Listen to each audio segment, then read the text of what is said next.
All right, let's dive right into this explainer. Today, we're unpacking the chilling 300-year-old legend of the Jersey Devil. Now, if you've spent any time looking into American folklore, you've definitely heard this name whispered in the dark woods of the East Coast. Today, we're going to break down this famous cryptid's origins, and trust me, the truth, it's far more bizarre, absurd, and fascinating than you might think. We're going to look at the curse, the hoaxes, and the very real historical figures that somehow brought this creature to life. So to really understand this monster, we've got to start with the myth itself. Picture this. It's a dark, stormy night back in 1735, deep in the million-acre wilderness of the New Jersey Pine Barrens. Local folklore tells us about a woman known as Mother Leeds. She already has 12 kids, and upon discovering she's pregnant with her 13th, she curses the unborn child in a moment of just absolute frustration. She cries out, "Let the devil take this one." Or, in some versions, "May it be a devil." Well, according to the campfire stories, she got exactly what she asked for. The story goes that the baby was actually born perfectly normal at first, but then, right in front of her friends and family, the infant undergoes this terrifying transformation. The child literally warps into a bipedal beast with a horse or goat-like head, leathery bat-like wings, cloven hooves, and a forked tail. It lets out this high-pitched, blood-curdling scream, beats everyone in the room with its tail, and then flies straight up the chimney, escaping into the stormy night to haunt the Pine Barrens forever. I mean, it is the ultimate gothic horror story. Now, here's where things get really interesting. We're pivoting from this classic gothic ghost story to the mundane and honestly kind of hilarious reality of early American politics. Because, according to historians, the true origin of the Jersey Devil has absolutely nothing to do with witchcraft, curses, or actual monsters. Instead, it has everything to do with a bitter rivalry, printing press feuds, religious ostracization, and, believe it or not, one of America's most famous founding fathers, Benjamin Franklin. Which brings us to Section 1, a political smear campaign, how almanacs created a monster. To see how a political feud literally gave birth to a cryptid, we have to look back at the historical figures involved. The rivalry kicks off in the late 1600s with a guy named Daniel Leeds. He was a Quaker in West Jersey who published America's first almanac. The problem? He included astrological elements, like zodiac signs, which deeply offended the devout Quakers. They viewed it as heretical, basically akin to witchcraft. So Daniel is essentially pushed out of the community and accused of working for the devil. Fast forward to 1720, and his son, Titan Leeds, takes over the family business. In 1728, Titan decides to add a winged wyvern, a dragon-like creature with wings and a tail, to the family crest on his almanacs. This visual is absolutely key, because in the 1730s, a young Benjamin Franklin enters the scene with his Poor Richard's Almanac. And to boost his own sales, he starts targeting Titan. Franklin launches this semi-friendly but completely ruthless smear campaign against Titan Leeds. He famously predicted Titan's death just to sell copies.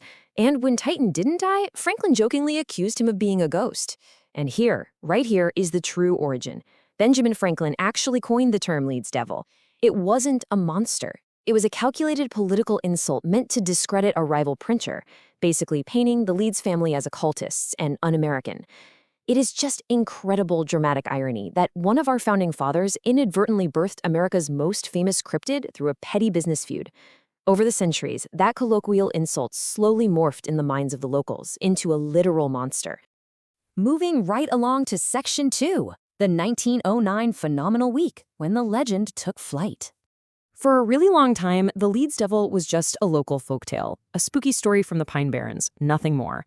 But in January 1909, this centuries-old political joke suddenly becomes a physical terror sweeping across the East Coast. For 1 week, literal mass hysteria set in. It started with a Trenton councilman waking up to the sound of flapping wings and finding cloven footprints in the snow. Then, a police officer in Bristol, Pennsylvania, actually opened fire on a winged creature in the dark. It gets even wilder. In Haddon Heights, the creature reportedly attacked a trolley car, which led to armed vigilantes riding the trolleys just to protect passengers.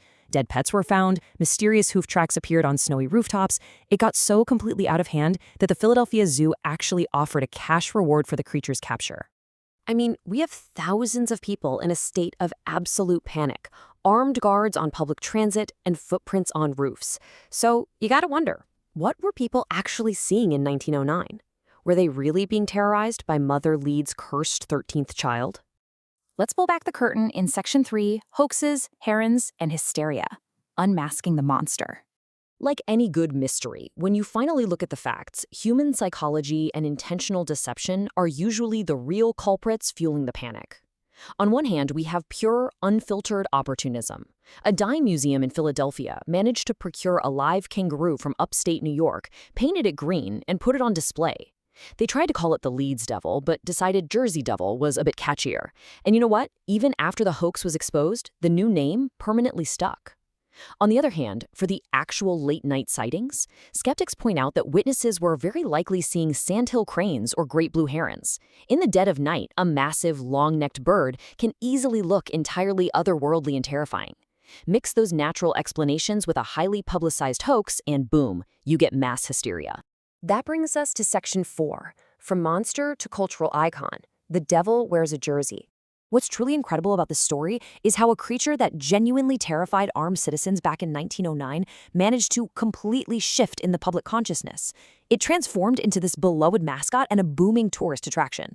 In 1982, when New Jersey secured its own NHL hockey team, the fans actually voted to name the franchise after the legendary beast, the New Jersey Devils. Their logo is literally a stylized devil with a forked tail, a direct nod to the anatomy of the creature we talked about earlier. They went on to win 3 Stanley Cups, broadcasting the legend all over the world.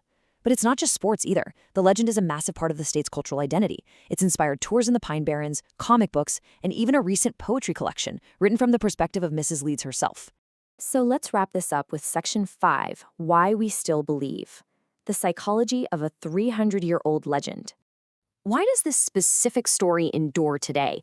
I mean, especially when we can trace its origins back to Benjamin Franklin and a painted kangaroo. Well, historians point out that the legend isn't just one story. It's a complex tapestry that came into being from a massive collision of different historical streams. It tapped into Native American beliefs about the wilderness. It capitalized on very real Quaker religious conflicts. It was fueled by an early American media feud orchestrated by Franklin. Then it was sensationalized by 19th century dime museums, and finally blown totally out of proportion by a 1909 mass media frenzy. It endures because it so perfectly encapsulates human fears of the unknown, of outsiders, and, of course, of the dark woods. And this brilliantly illustrates the lasting power of the legend.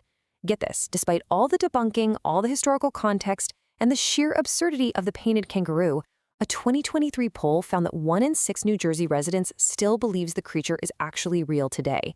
It just goes to show that once a legend truly takes root in a culture, it becomes nearly impossible to completely erase.